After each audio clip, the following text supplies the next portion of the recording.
On est toujours ensemble sur TV Finance et c'est l'heure des Market Movers, les valeurs à surveiller tout au long de la journée. Et nous retrouvons Bernard Prats-Desclaux. Bonjour.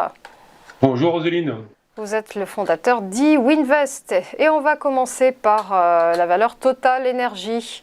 Le cours boursier de la supermajor énergétique souffre ces derniers temps, 7,5% de perte sur son titre la semaine dernière. Oui, tout à fait. En fait, depuis son point haut qui avait été réalisé au-delà des 57 euros, on a une action qui a dégringolé de plus de 13%. Et effectivement, et même vendredi, on avait eu donc une baisse quand même significative de 5,06%.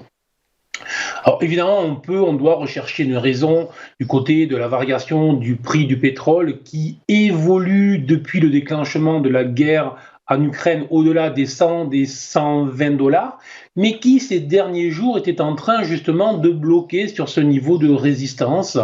Et comme d'habitude, je dirais que entre les gros titres, entre ce qui se passe réellement, il y a des fois des divergences et on a un peu l'impression, lorsqu'on fait le plein à la pompe, que l'action devrait flamber. Ce n'est pas le cas, on le voit bien, puisqu'effectivement, après avoir atteint un niveau de résistance, on voit bien que les prix du pétrole refluent. Et comme on est sur une action qui est évidemment très impliquée, très corrélée avec le prix du baril, on a une action qui est en train de refluer plus que significativement.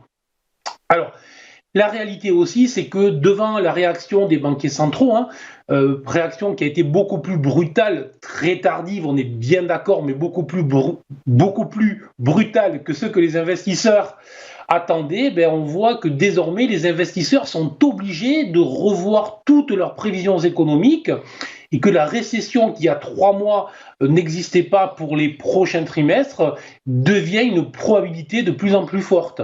Et c'est logique et normal. Qui dit récession probable dans les prochains mois ou les prochains trimestres, dit il n'y a plus aucune raison que les prix des matières premières flambent. Donc les investisseurs sont logiques avec eux-mêmes. S'ils vendent les actions puisqu'il y a une forte inflation et que les banquiers centraux doivent réagir agressivement, le résultat de cette anticipation fait qu'à un moment ou à un autre, ils doivent aussi sortir des matières premières, car la probabilité car la conclusion logique est qu'en cas de récession, dans les prochains mois, on aura le prix des matières premières qui sera moins demandé et donc un prix qui diminuera. Donc, méfiance, c'est une action qui est sur laquelle la plupart des investisseurs sont positifs, mais il faut juste voir la réalité, et la réalité, c'est ce que je vous dis.